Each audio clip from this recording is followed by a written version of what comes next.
皆さんこんにちは。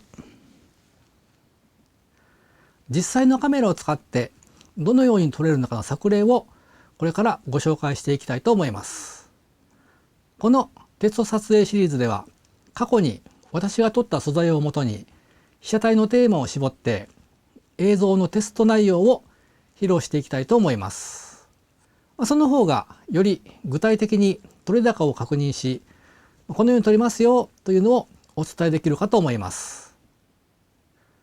今回は NX100 でバラを撮影するというテーマに絞ってご紹介していきたいと思います。それではどうぞ。今回撮影に来たのは2023年の5月、愛媛県今治市菊間町です。光が全体から回り込むよう曇りの日を選びました。バラなら発色の具合がよくわかると思います。ピクチャープロフィールは読んで若干パラメータを書いてあります。カラーグレーディングなどは行っていません。元データは AVCHD の60インターレス、ビットレートは17メガ bps です。まずは引きの広角です。ND64 でちょっと絞って F5.6 ぐらい、全体的にシャープに映っていますね。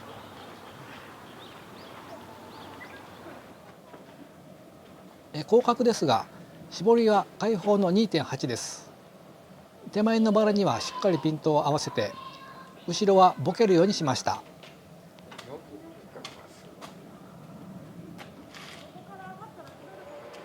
続いて望遠鏡でボケの具合を見ていきます。手前のつぼみにピントを合わせていますが、右後ろのつぼみも自然なボケ具合かと思います。中央から左の葉っぱの回調表現もとても豊かで綺麗ですね。手前ピントの奥ぼかしです。絞りは4または 4.5 ぐらいです。背景のボケ具合もうるさくなく、いいんじゃないかなと思います。今度は思いっきり花びらに寄り込んでみました。品種名は分かりませんが、茶色い不思議な花びらです。花びらのみずみずしい感じがよく表現できているんじゃないかと思います。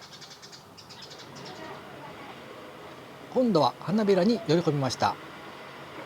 アイリスは開放にしてあるので全体にピントは合っていません。それでも花びらの葉脈などとてもみずみずしく繊細に表現できていると思います。望遠でつぼみにフォーカスを当てていますが、後ろは距離があります。思いっきりボケた感じのボケがよくわかるかと思います。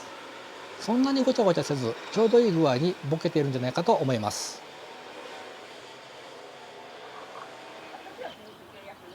こちらも同じですね。後ろを思いっきりぼかした場合の作例になります。こちらも望遠鏡ですが、花びらの回調表現がよく出ているので取り上げてみました。晴れの日だと影がくっきり出るのですが、曇っているのでちょうどいい具合に濃淡や回調表現ができているかと思います。花びらの微妙な凹凸も見ることができます。薄い黄色とピンク色が印象的なバラの花です。繊細な色のグラデーションがよく表現できているのではないかと思います。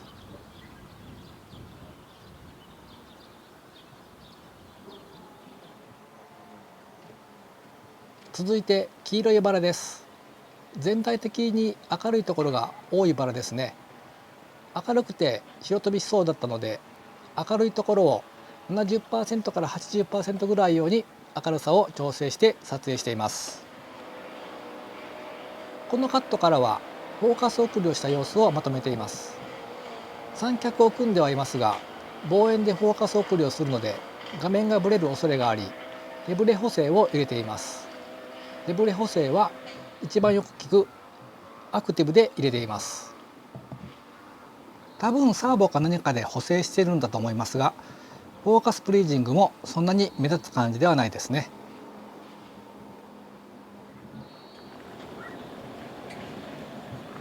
横にパンしながらフォーカスを送っています。繊細にパンしながらフォーカスを送るのはなかなかに難しく、まだ練習半ばです。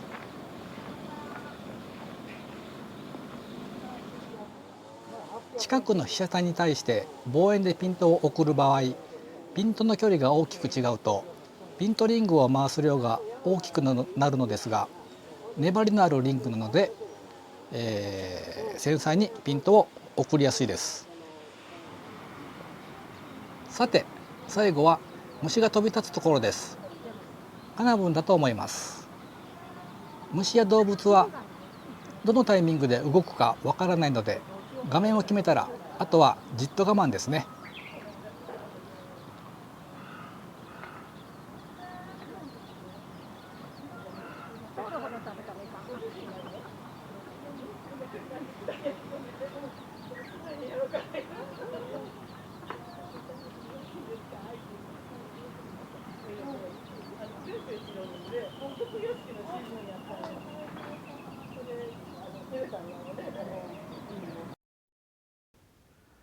はい、いかがだったでしょうか。今後ともこのテスト撮影シリーズは追加していきたいと思っております。この動画が参考になったなと思う方は高評価、まだの方はチャンネル登録をぜひお願いします。